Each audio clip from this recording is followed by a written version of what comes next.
C'est l'envers du décor, les coulisses de la société de consommation. Presque 400 kilos de déchets jetés chaque année par chaque Français. Une pollution mais aussi une ressource brûlée, recyclée, réutilisée. Voyage au cœur de nos poubelles, sur la piste des ordures ménagères.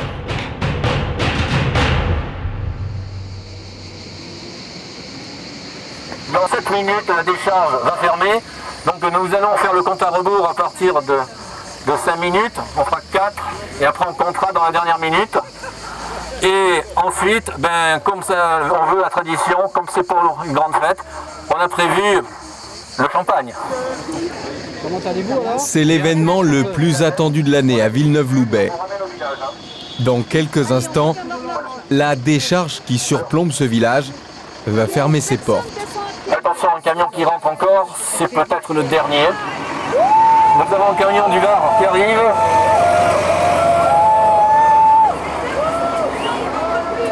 J'insiste sur le fait que plus aucun camion ne déversera de déchets sur le site en haut. Il y aura toujours un centre de tri pendant quelques temps, mais aucun déchet ne sera stocké sur la décharge de la glacière. La décharge de la glacière, c'est fini. L'ère glaciaire va terminer dans exactement 5 minutes. À 17h précise, l'arrêté préfectoral demandant la fin de l'exploitation doit prendre effet. Pour ces riverains, la bataille aura duré 9 ans. Dans 30 secondes exactement. De quoi savourer les dernières secondes. 15, 14, 13, 12, 11, 10, 9, 8, 7, 6, 5, 4, 3, 2, 1, 0. La décharge est fermée. Elle est fermée. Bravo à tous. Dormir tout là-haut, là-haut sur la colline aux oiseaux. Tralala, c'est plus la colline aux mouettes, c'est la colline aux oiseaux. Les verres, les verres. Qui a des verres? Ils avaient surnommé le vallon la Côte d'Ordures. En tout, leurs collines auront accueilli plus de 7 millions de tonnes de déchets, presque 30% des ordures récoltées sur le littoral. Cette odeur a ça de particulier, quand vous l'avez sentie une fois, vous la décelez après tout le temps et ça énerve, quoi. Vous achetez des biens ici à des prix incroyables et ça vous donne le droit de sentir la puanteur. Non, c'est quand même pas normal, quoi. La décharge, c'est vraiment le contre-exemple qu'il ne faut pas suivre. Donc ça, je l'ai déjà dit à plusieurs reprises parce que les décharges comme ça, bien sûr, personne n'en veut à côté de chez soi et ça fait peur. Donc il faut vraiment qu'on respecte le Grenelle de l'environnement, comme ça a été décrit, ne mettre en décharge plus que des déchets secs. Je veux dire, c'est basé là-dessus. On va beaucoup améliorer les choses et puis augmenter le tri pour avoir moins de déchets. Une page se tourne à la glacière, mais dans le reste du pays aussi, le vent est en train de tourner. À l'heure actuelle, moins d'un tiers de nos déchets ménagers sont revalorisés. Via le Grenelle, le gouvernement voudrait aller plus loin. Dans les centres de tri, les industriels préparent cette montée en puissance et adaptent leurs outils à des volumes toujours plus importants. À Cognac, cette usine reçoit plus de 23 000 tonnes de déchets déjà triés par les ménages de la région. En 40 minutes, le contenu d'un camion va être séparé et conditionné. Alors on va séparer le papier, on va séparer le carton, on va séparer les poches jaunes quand il y en a, on va séparer également les bouteilles d'eau, on va séparer les bouteilles d'eau claire et les bouteilles d'eau foncée, on va séparer les bouteilles de lait et puis on va séparer ce qu'on appelle le PEHD dans notre jargon, c'est-à-dire les bouteilles de lessive, des choses comme ça, en plastique pur.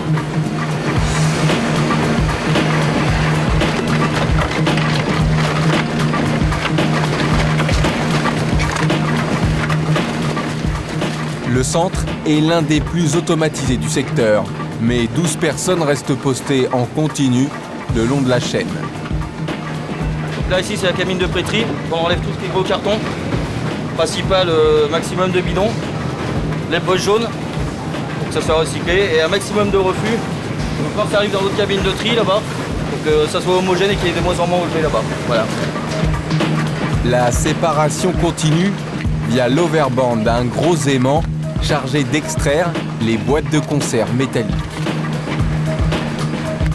Puis le flux roule sur un crible qui fait tomber les plus petits déchets. Des solutions techniques intuitives, la suite est plus sophistiquée. Une trieuse optique qui sépare par soufflerie les corps plats, comme les papiers et les cartons, des bouteilles. En fait, elle a la capacité d'analyser la matière des différents produits qui passent. Ensuite, à l'aide d'une rangée de bus, de jets d'air, elle est capable de séparer en fonction des consignes qu'on lui a données. Ce qu'on recherche aujourd'hui sur les chaînes de tri, c'est de mécaniser les chaînes de tri pour pouvoir préparer la matière, la séparer bien en amont pour qu'ensuite les opérateurs de tri qui interviennent sur les chaînes n'aient qu'un travail entre guillemets de contrôle qualité, d'affinage. Ce tri optique serait efficace dans 94% des cas. Pourtant, à la sortie de la machine, l'opératrice théoriquement chargée du contrôle a encore du travail.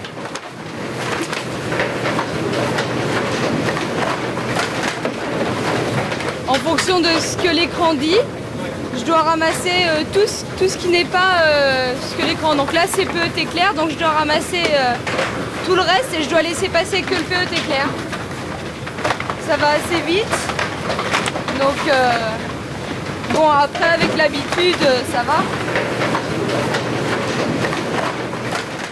En fin de cycle, les différents déchets sont compactés par famille. La valeur de ces balles dépend de leur homogénéité. Plus le tri est précis, plus la matière est intéressante pour un repreneur.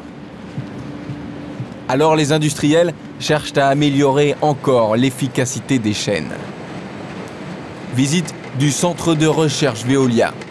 Ici, le groupe développe les trieuses du futur. Ce prototype, par exemple, est équipé d'une caméra. L'appareil fige les images et les transmet vers une cabine de tri virtuelle située un peu plus loin. Donc les objets sont filmés et on les affiche sur l'écran. Ici, plusieurs catégories de matières.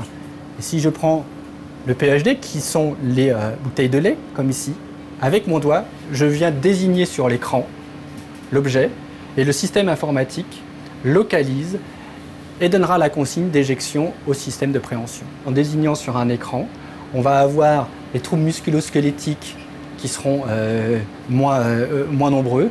Puis on peut aussi désigner un petit peu plus d'objets qu'on est capable d'en prendre. Donc on spécialise là où l'opérateur a une grande compétence, la reconnaissance. Dès l'an prochain, un pilote pourrait fonctionner en France. Prochaine étape, remplacer les mains des trieurs par des ventouses à air comprimé. Et la recherche pourrait aussi faire évoluer les consignes données aux citoyens. En traitant par exemple les films plastiques, actuellement trop compliqués à trier. Alors c'est vrai que ces tests sont très anticipatifs avec ces films plastiques là qui sont extrêmement souillés en fait. Ça va être intéressant de voir comment la machine réagit avec autant de perturbants sur le plastique qu'on a ici. On voit aussi des bouteilles sales. Est-ce que les machines peuvent voir ces bouteilles-là ou pas? Comment ça perturbe le recyclage? Autant d'informations qui nous permettra de prévoir l'avenir.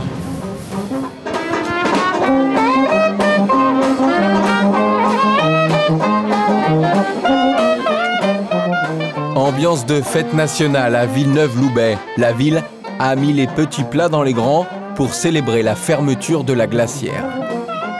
Pour le maire, c'est aussi l'heure des comptes. Richard Camoux rappelle que la commune a dépensé 650 000 € en procédure judiciaire. Tout ça pour les ordures des autres, des déchets que le reste du département était bien content d'envoyer dans la seule décharge des Alpes-Maritimes. Nous avons accueilli en terre villeneuvoise les déchets des autres. Et comme on a toujours dit, à un moment donné, ça suffit. En termes de solidarité, nous avons donné. Essayons de partager, puisqu'on est tous dans un pays où il faut partager, à condition bien sûr que ça aille toujours dans le même sens. Eh bien, nous, la notion de partage, c'est chacun son tour. Et depuis 17 h, c'est le tour des autres. Les Villeneuvois respirent. Leur problème vient de se déplacer chez les voisins. Loin des palmiers, les quartiers nord de Marseille.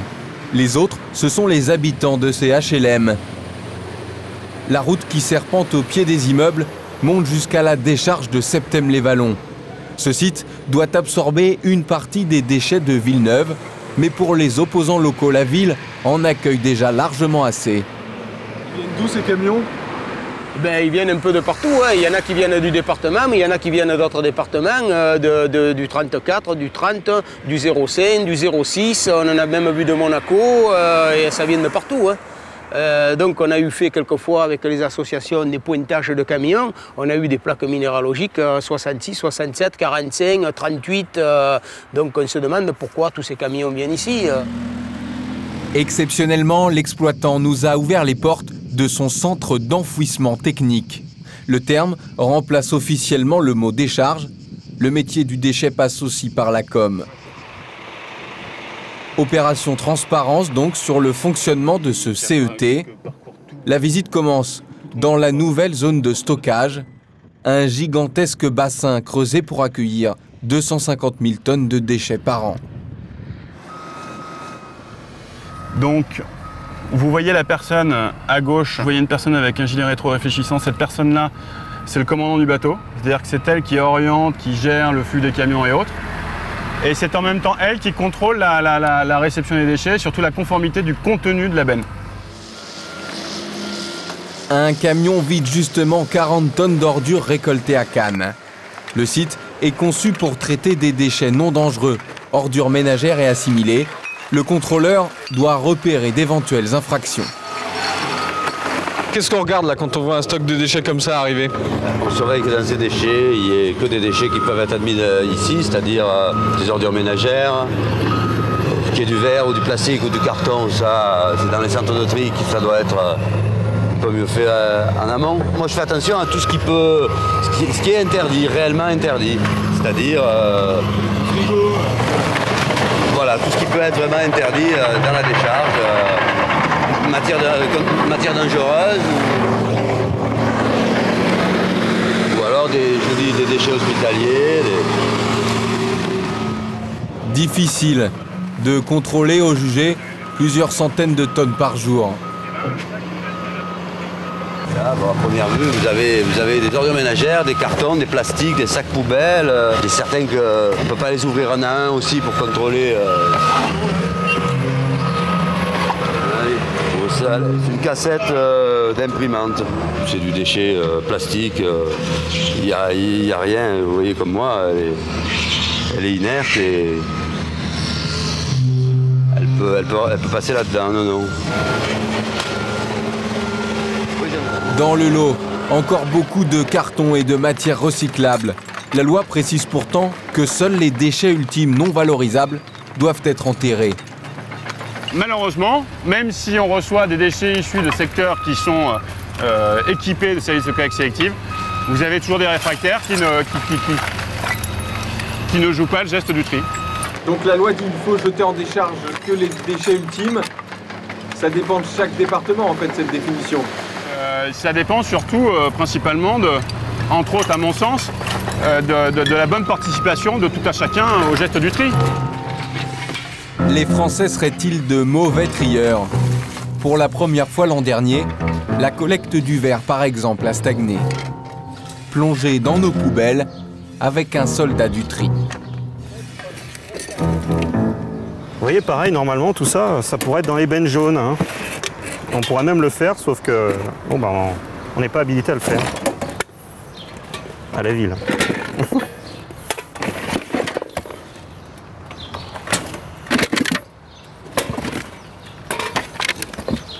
C'est dommage, hein. Édouard Feinstein est éboueur à la ville de Paris. En première ligne, face aux déchets du quotidien, ces ordures ménagères qui s'entassent sur les trottoirs de la capitale. Nous, on est là comme des pauvres fous. C'est un peu Don Quichotte, hein, vous voyez, contre les moulins illusoires. Hein, vous voyez, on n'en finit pas, hein, ça sera comme ça sans arrêt. Malgré le service gratuit de collecte, Édouard continue de ramasser des encombrants abandonnés au pied des immeubles.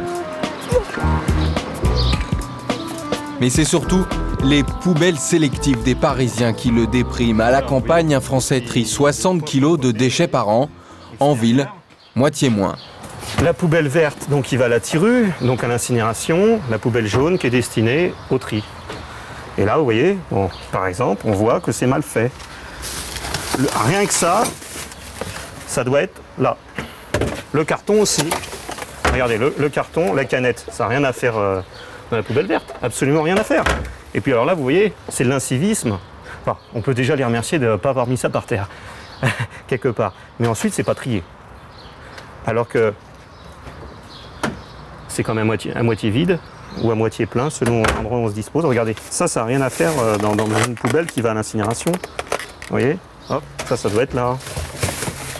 Ça aussi, ça aussi, ça aussi, et ainsi de suite. Vous voyez, on pourrait faire ça. On n'a plus qu'à la revider et à refaire le travail derrière les gens, si on veut, si on voulait. Ça vous lasse? Bah, avec ce qu'il existe actuellement, il n'y a aucune excuse. Pour trouver les bons élèves du tri, direction l'est du pays, la communauté de communes de la Porte d'Alsace. Dans ce paysage rural, les poubelles sont aussi bien tenues que les jardins. Exemple, chez Bernadette Drisbar, cette mère de famille connaît les consignes par cœur. Elle jongle avec toutes ses poubelles, celles du jardin pour les restes de cuisine et toutes les autres. Là, tout ça, les tétrabriques, le verre, les bouteilles en plastique, le carton. Donc ça, c'est des récipients aussi en plastique. Alors, ça, je le mets dans cette poubelle. Là. Que je vais descendre à la cave. Et tout ça, je retrie en bas. Parce que tout ça, c'est recyclé. Et dans ma poubelle qui est sous l'évier, là, donc celle-là, c'est tout ce qui est plastique. Et tout ça, c'est pas valorisé, c'est pas recyclé. Et en fait, c'est ce qui va dans ma poubelle verte. But de l'opération, alléger au maximum la part des déchets non recyclables, les ordures résiduelles ou ultimes, jetées dans la fameuse poubelle verte. Et voilà. Et je sors en moyenne une fois par mois. Une fois par mois? Une fois par mois, voilà. Et ça fait combien de temps que vous la remplissez? Voilà, ça fait un sachet par... Voilà, ça fait à peu près entre 4 et 5 kilos par mois. Voilà. Et c'est comme ça pour toutes les poubelles aux alentours. Pas une erreur de tri à signaler. Voilà, donc comme vous pouvez constater, beaucoup de plastique plat, des couches. Des plis de plastique comme ça. Voilà, en général, c'est ça qu'il y a dans les conteneurs à puces. Hein. Vu que le tri se fait très très bien, donc il n'y aura jamais de verre, ni de carton, ni de bouteilles plastiques. Le secret de ce tri miraculeux, la puce. Une puce électronique nichée sous le rebord du bac. Je positionne la puce sur le lecteur. C'est celui-là qui va identifier donc le bac et son propriétaire. Le contenu de chaque poubelle est pesé automatiquement grâce à des mouchards électroniques disséminés dans le camion.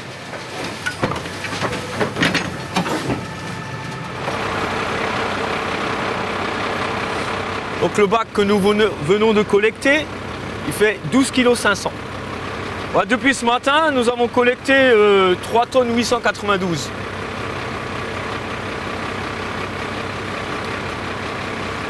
Il y aurait eu le triple, hein, si ce ne serait pas en pesé embarqué, hein, largement. Vous pouvez constater que sur toute cette rue, regardez combien de bacs il y a de sorties, hein, c'est clair. Hein. Donc les gens...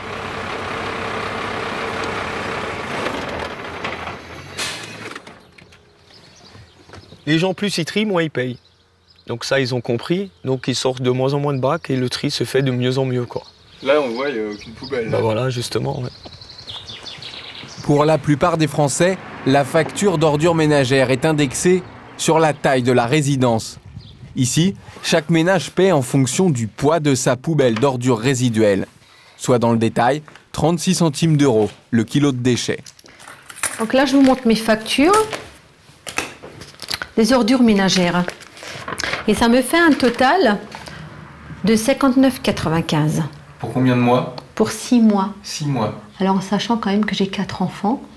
Donc je veux dire, voilà, je veux dire une famille nombreuse, donc c'est vraiment pas beaucoup. Parce que moi j'ai comparé donc avec mon frère qui habite pas du tout donc dans le secteur où il n'y a pas la pesée embarquée qui est en place, alors que lui il paye déjà un forfait par an, il paye 125 € par an, et donc il a 3 enfants, et puis donc eux deux, ils payent 45 € par personne par an, donc ils arrivent pratiquement à 400 € de factures d'ordures ménagères par an. 400 € d'ordures ménagères par an. Voilà. Pour à peu près la même famille. La même famille, et en sachant déjà qu'ils trient le métal, le plastique et le carton.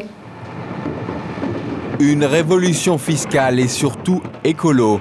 Le volume des déchets envoyés vers les incinérateurs et les décharges aurait été divisé par 4 dans la communauté de communes. À l'autre bout de la France, par contre, la crise des déchets s'aggrave. Car les poubelles de la Côte d'Azur débordent, 500 kg par an et par habitant, beaucoup plus que la moyenne nationale. Juridiquement, chaque département doit gérer ses propres ordures, mais la région est sous-équipée. Par peur de gâcher la carte postale, Grasse et Cannes en particulier refusent depuis des années d'investir dans des centres de traitement. La fermeture de la glacière, la seule décharge des Alpes-Maritimes, n'a fait que déplacer le problème, laissant aux Villeneuvois un héritage dont ils se seraient volontiers passés, la pollution. Sur ces images aériennes, on découvre le centre de stockage de la glacière désormais fermé, un site qui n'aurait jamais dû être implanté sur ce vallon, car la nature du terrain ne le permettait pas.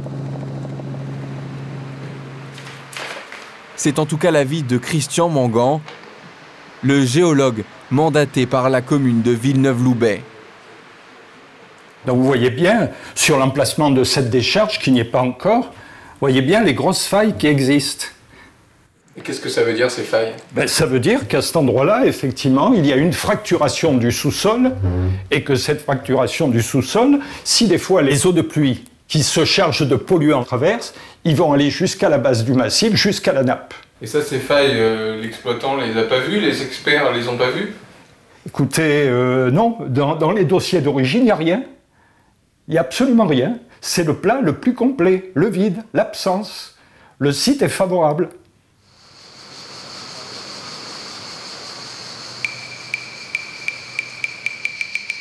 Et la contamination redoutée s'est déjà produite. En juillet puis en août 2008, un cabinet d'expertise a détecté des taux anormalement élevés d'arsenic près des stations de pompage de la ville. Serge Jauvert, le président de l'association de défense environnement, a fait de la surveillance du milieu naturel son nouveau combat. Vous l'avez vu l'oiseau? Le héron là, c'est exceptionnel de le voir ici comme ça. Pour l'instant, la faune n'a pas déserté la rivière. Surtout, l'eau consommée par les habitants ne présente aucun danger. Mais ces alertes prouvent que la vigilance doit s'imposer. Il faut savoir que les déchets, la fermentation des déchets, génère ce qu'on appelle les lixiviates, les jus de décharge. Et l'un des paramètres l'un des paramètres toxiques les plus importants, c'est l'arsenic. Et on trouve donc ce paramètre à l'intérieur de ces jus de décharge. Et lorsque vous avez une infiltration, et si vous avez un dysfonctionnement du bassin de lixiviate ou de ces jus de décharge, c'est l'un des paramètres que vous allez retrouver le plus rapidement dans le milieu naturel.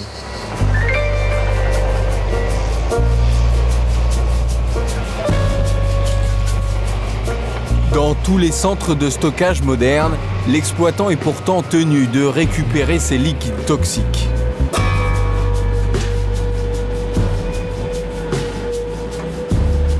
D'abord en les drainant vers des bassins spéciaux pour empêcher leur dissémination dans le milieu naturel.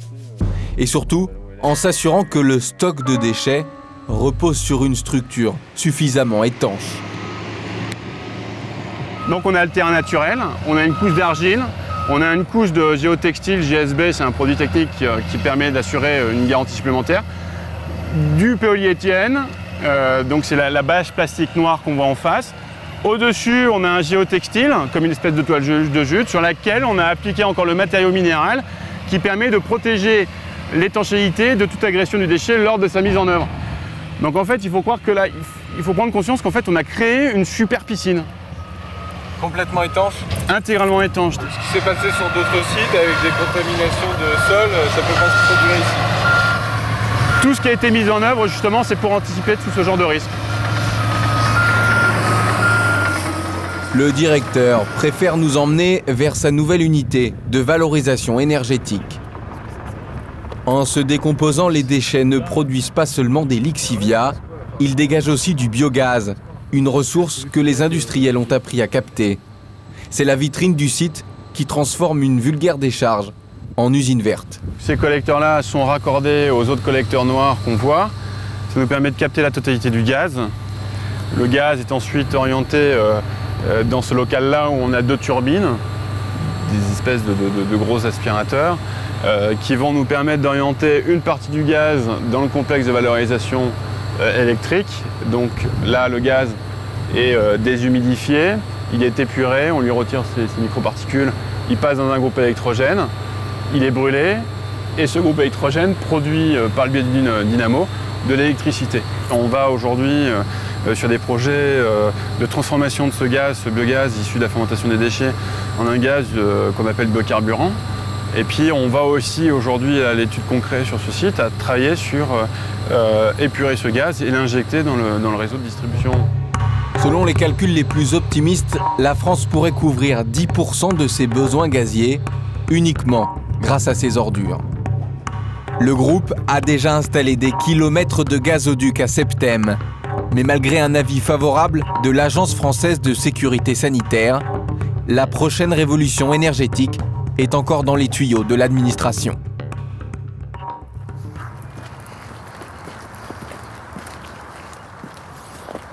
Promenade du dimanche sur les bords de Marne. C'est encore Édouard Feinstein qui fait le guide, sans gilet jaune cette fois. Ce week-end, ce n'est pas l'éboueur mais le citoyen qui parle.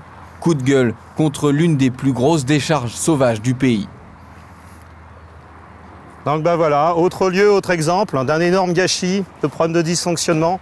Saint-Thibault sur les bords de Marne, en pleine Seine-et-Marne. Voilà, des décharges sur à peu près 15 hectares. Il y en a partout, que ce soit dans l'eau, sur les berges, on parlera même pas de la nappe phréatique, parce qu'on n'a aucune idée dans quel état elle est. Voilà, ça va faire une dizaine d'années que ça dure, et puis nous on nettoie. En vrac, des déchets de jardin, des débris du bâtiment, des ordures ménagères. Donc vous voyez, vous en avez partout dans la forêt. Donc il y en a quand même qui sont donnés du mal pour jeter les frigidaires, les trucs comme ça, dans les arbres. Hein. Voilà. On voit des téléviseurs, les pots de peinture à gogo, les moteurs. Le frigidaire, bah pareil. Étienne. Ce matin, Édouard a donné rendez-vous à quelques bénévoles. Voilà. Je t'emmène encore, t'as vu où je t'emmène hein Oui. Oh, tu connais, là, t'as vu, ça s'est aggravé. Hein. Je me suis un peu égaré les voitures. Ça s'est aggravé. Au programme, un grand nettoyage de printemps. Salut. Depuis hier, ça va? Ça va et toi? Bienvenue dans notre enfer, Pascal. Ça a été?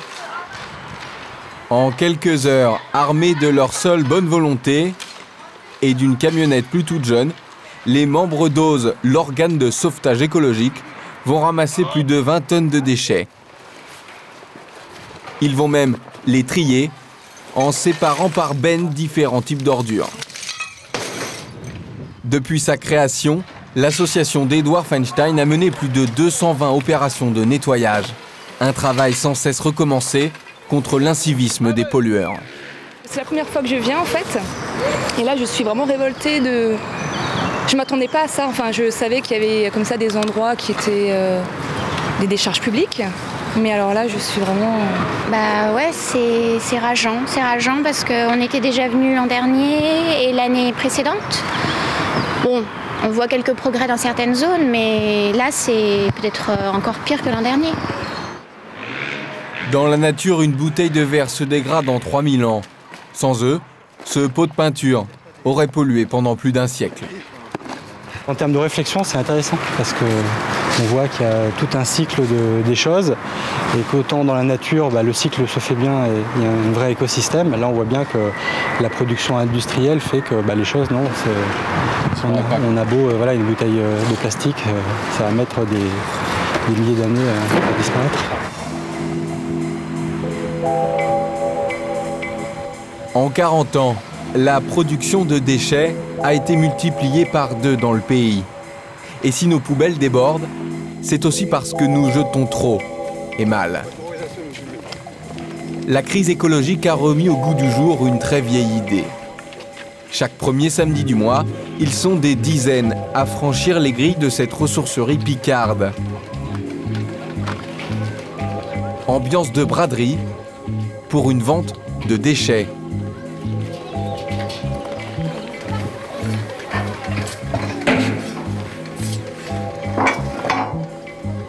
Qu'est-ce que vous cherchez, monsieur?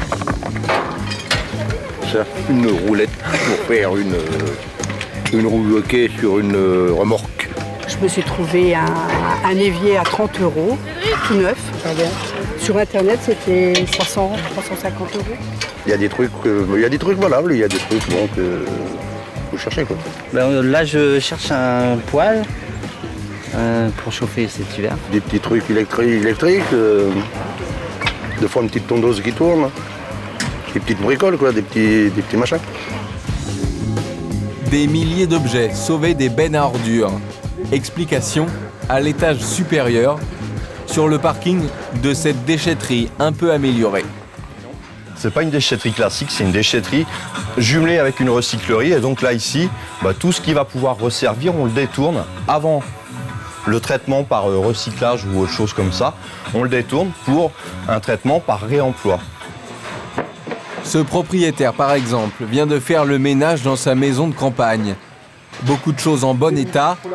Un coup d'œil suffit aux valoristes pour sélectionner dans la camionnette ce qui va pouvoir être récupéré. Ça, c'est des meubles qu'on peut réutiliser. Ouais. Ça repart en bas, on les nettoie et on les remet en bas. Je pense que c'est mieux de le réutiliser tout à fait. Ce qui est en bon état, je pense qu'il est mieux de le réutiliser plutôt que de s'amuser à le jeter pour que les gens derrière rachètent soit du neuf. Écologiquement, c'est toujours un peu meilleur. Bilan, quelques meubles d'appoint, un siège bureau et ces 2 fauteuils de salon sauvés de la casse.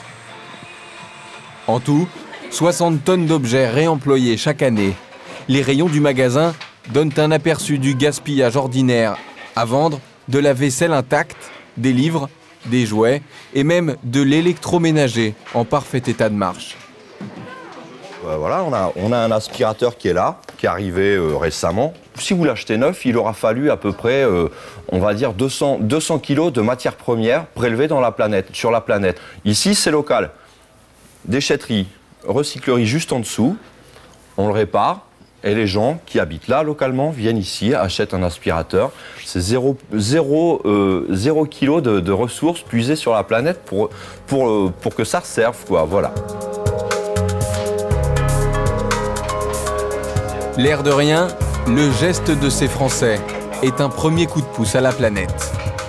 Le retour à un usage plus intelligent de nos ressources et de nos poubelles. On peut imaginer que le village médiéval, qui vivait presque en autarcie, arrivait à tout récupérer et que rien n'était totalement jeté. C'est vrai que le 19e et le 20e siècle, qui sont les grands siècles des révolutions industrielles, ont été des siècles du gaspillage. Le déchet n'a plus été vécu comme une ressource, mais que comme quelque chose qui sentait mauvais, qu'il fallait que l'on élimine, que l'on cache. Mais plus les matières premières se font rares, plus le potentiel de nos déchets réapparaît. Le sable des carrières, par exemple, est déjà remplacé par le calcin, issu du recyclage du verre, dans la fabrication de nouvelles bouteilles. Moins d'énergie utilisée, donc moins d'émissions de gaz carbonique. Une demi-tonne de CO2 en moins par tonne de verre recyclé et une matière réutilisable à l'infini.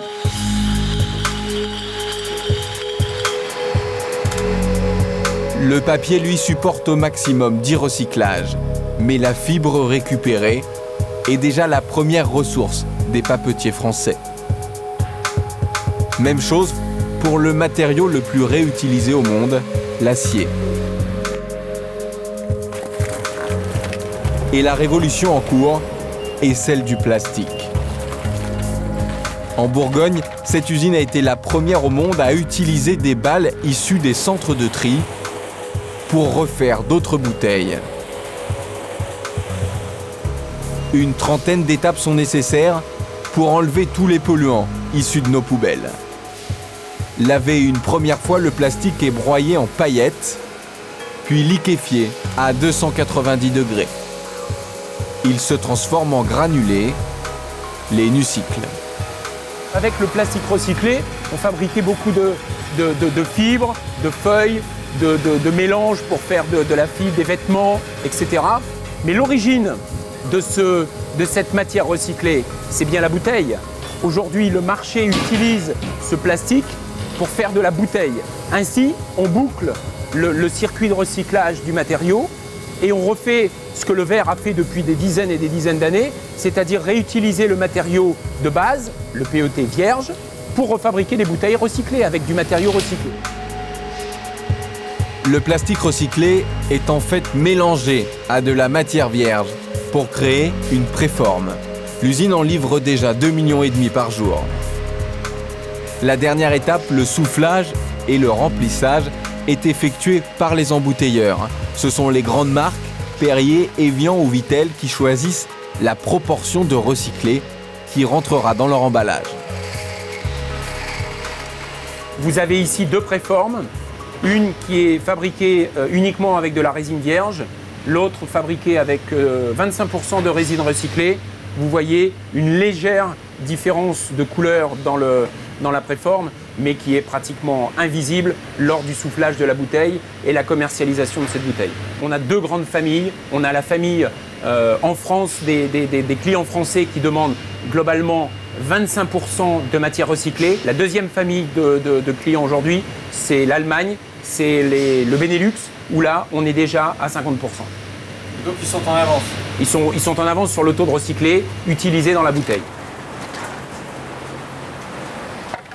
Mais le développement de l'activité bute toujours sur la faiblesse du tri. Une bouteille sur deux est collectée dans le pays. Pas assez pour assurer le fonctionnement d'un site comme celui-ci.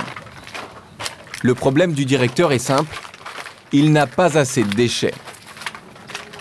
Oui, bien sûr qu'on a un problème. Pour nous, le souci majeur sur ce site de recyclage, c'est bien évidemment l'approvisionnement des bouteilles, garantir la continuité de la production, c'est-à-dire des 45 000 tonnes, l'approvisionnement des 45 000 tonnes, l'achat des 45 000 tonnes en Europe. Je le disais à l'instant, j'en prends environ 50% en France, j'achète 50% de mes besoins sur le marché français et le reste, je vais le chercher dans les pays voisins, alors la Belgique principalement, la Hollande, l'Allemagne, la Suisse, le nord de l'Italie. Et la valeur de nos poubelles ne fait qu'augmenter. Aujourd'hui, les déchets se négocient comme une matière première et ils circulent dans le monde entier. Sofiane Mansour est l'un des acteurs clés de ce nouveau marché. Son job, acheter des déchets plastiques en France et les revendre en Asie. C'était d'avoir 2 conteneurs. C'est totalement mondialisé, vous savez, il suffit de voir le nombre de cartes SIM que j'ai ici. À chaque fois que je vais à l'étranger, j'ai une carte SIM. Donc ça, ça vous représente un petit peu. Alors il y a un peu de tout, hein. Thaïlande, Philippines, Croatie, Chine bien sûr. Donc tout ça, c'est des pays à qui on peut acheter du plastique et à qui on peut revendre du plastique. Excuse-moi. Par téléphone et par messagerie, ce trader est en contact permanent avec Hong Kong. Sur place, son associé est chargé de trouver des débouchés pour les produits que lui amène Sofiane. Alors 150 tonnes de déchets. Alors ça va être quoi essentiellement? Que du bouchon? À l'échelle européenne, on estime qu'une bouteille sur 5 part déjà vers l'Asie. Oui. En quelques années, la Chine est devenue le premier importateur mondial de déchets, déstabilisant l'industrie française du recyclage et transformant nos poubelles en espèces sonnantes et trébuchantes. Si on prend une bouteille de PET, il va s'en servir, il va peut-être l'acheter, je ne sais pas moi, 60, 80 € la tonne. Et derrière, avec cette tonne à 80 €, il va nous faire 300, 400 t-shirts qui va nous revendre certainement 15 € la pièce. Donc la plus-value, c'est certainement lui qui va la faire. Et c'est en aucun cas la France qui va profiter de ce déchet. Elle se débarrasse de ces déchets et la Chine va la revaloriser. C'est surtout ça qu'il faut comprendre dans ce métier-là. Donc là, on est capable de se faire un petit peu d'argent en revendant des déchets pour acheter leurs t-shirts, mais le jour où on n'aura plus d'argent pour acheter leurs t-shirts, on n'aura plus rien. Dernière étape pour comprendre la gestion française des déchets, l'incinération.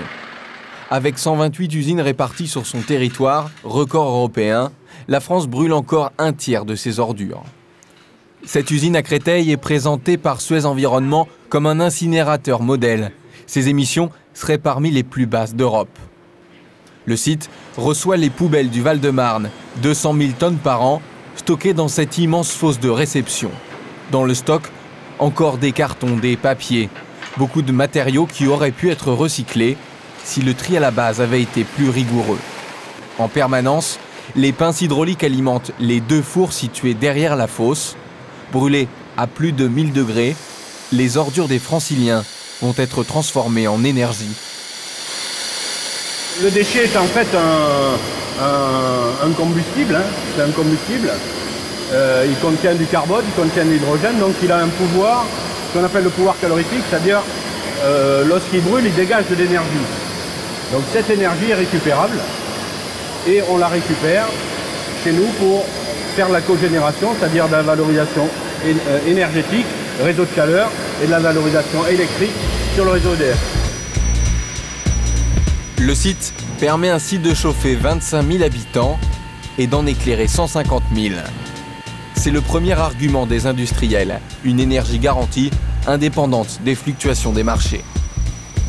Le reste de la visite est consacré au système de traitement des fumées. Ils occupent presque tout le bâtiment. Si un paramètre dépasse les normes autorisées, l'alimentation du four est interrompue automatiquement. L'exploitant va même jusqu'à afficher les mesures sur Internet. Alors, ce qui sort a effectivement été traité. Nous avons traité en premier lieu les poussières et après nous traitons les gaz acides. Donc nous traitons l'acide chlorhydrique et le dioxyde de soufre sur des systèmes spécifiques qu'on appelle les laveurs, donc un traitement de fumée du humide. Et ensuite on va aller traiter les oxydes d'azote et les dioxines furanes sur un système catalytique. Donc on est loin de Gilly-sur-Isère. Gilly-sur-Isère, c'était au siècle dernier, je crois. Il y a moins de 10 ans en fait, en 2001, des taux de dioxine anormalement élevés étaient mesurés à Gilly-sur-Isère. Conséquence, des milliers d'animaux abattus et toute une région inquiète des conséquences sanitaires.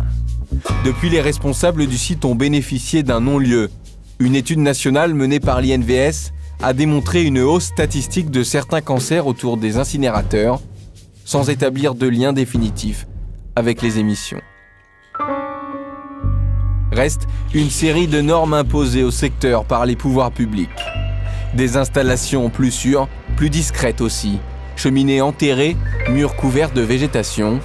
Face à la méfiance des populations, les nouveaux incinérateurs cherchent à se faire oublier.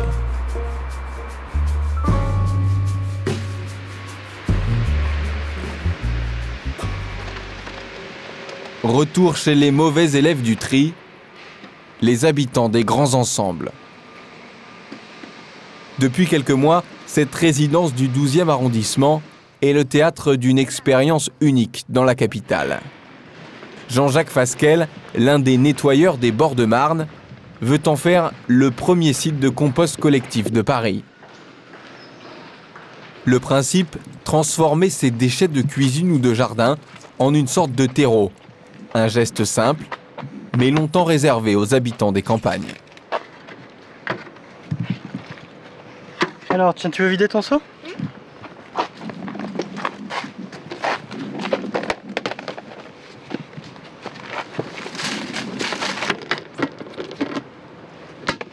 Super.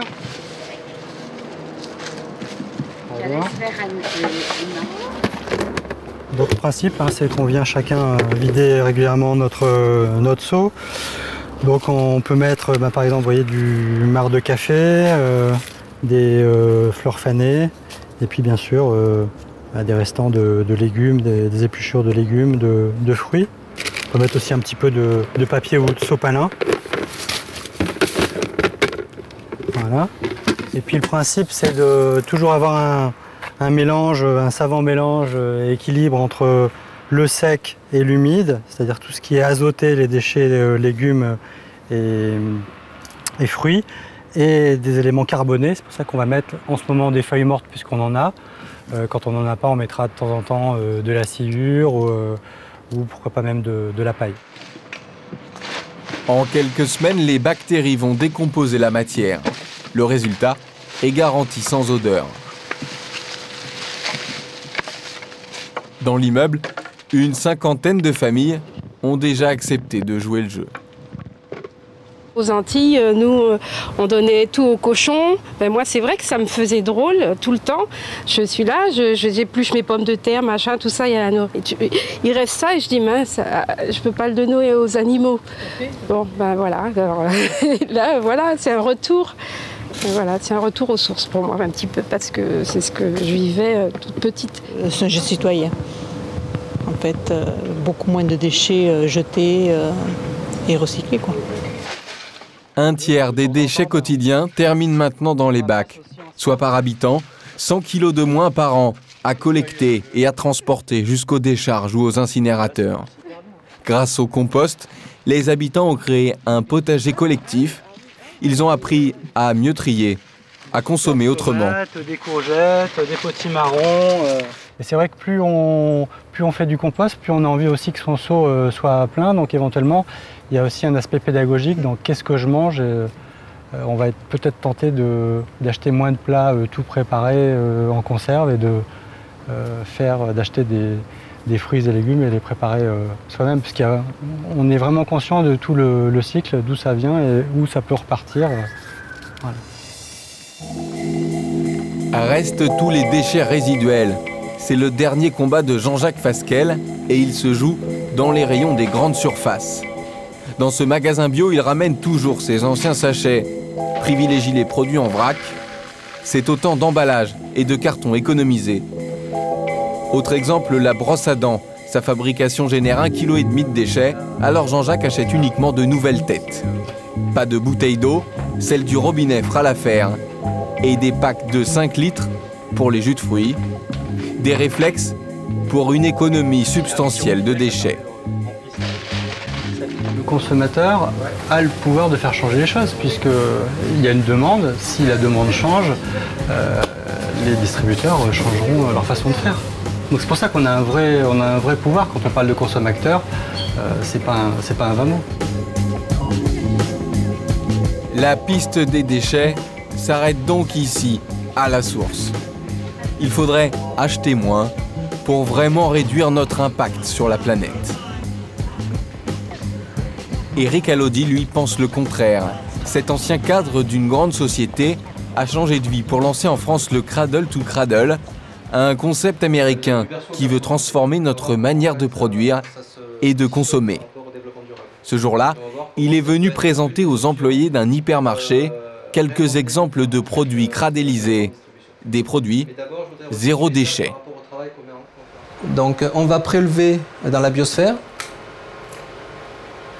on va prélever par exemple du coton, mais on va concevoir par exemple ici un t-shirt qui va être, dont les teintures vont être non toxiques, dont les étiquettes, les fils de couture, les fils de tissage sont conçus pour être biodégradables.